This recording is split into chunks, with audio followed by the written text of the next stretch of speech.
Hello everybody, and welcome to the beginning of page 69 in the workbook. We are about to define what we mean by a normal subgroup. That's a big definition in this chapter. Just to motivate this definition a little bit though, I'd like to sneak a peek back at part B of example 1 that you just did. Okay, and hopefully you've done these calculations already on your own with the subgroup K2 that was mentioned at the top of the page.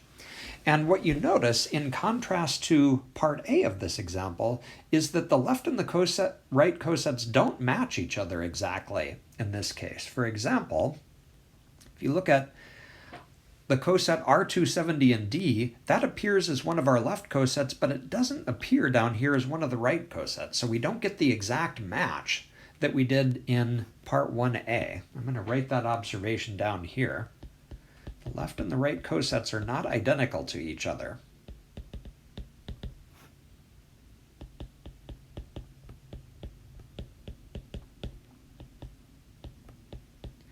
Okay, another thing you might have noticed, if you looked at the Cayley table and tried to play the same game that we did in example 1A here, that you don't get the nice behavior in the Cayley table that you did in part A. Take, for example, the coset R270 in D. Okay, that was one of the left cosets. If you take that and multiply it by itself,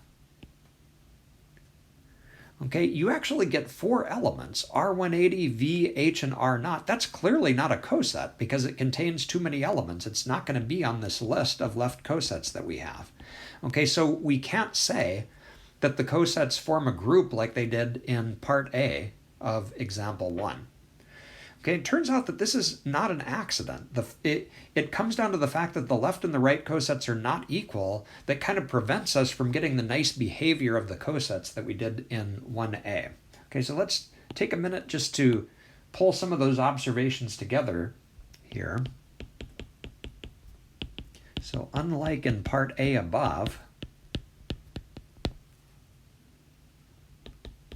the cosets don't appear to form a new group.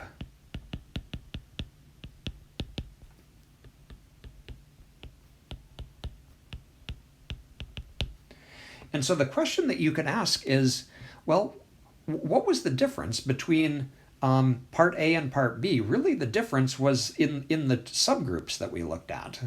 Okay, in part A, we had a subgroup K1 that looked like this, and in part B, we had a subgroup that looked like this. Turns out that K1 had a nice property that K2 doesn't. It's called a normal subgroup. I'm going to write that down. Okay, so K1 is a special type of a group.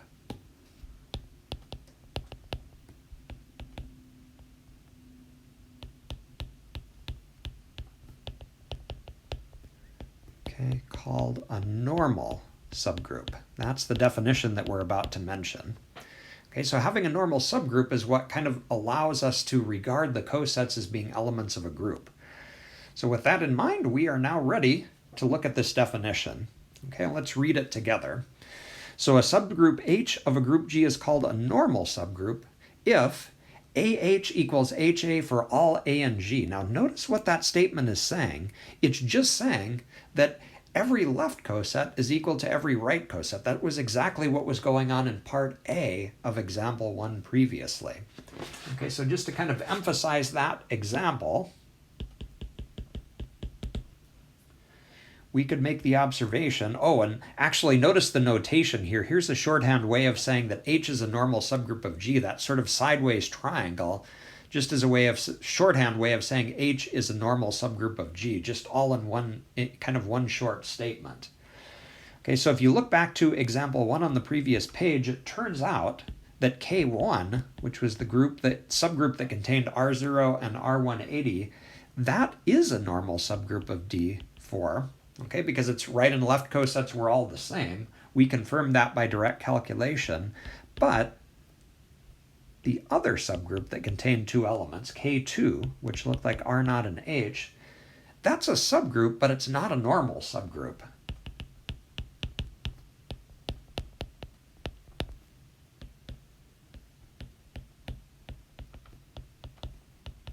Okay, We know that because we calculated the right and the left cosets and observed that we didn't get the same thing. Okay, and the rest of this chapter we will kind of explore this definition and factor groups.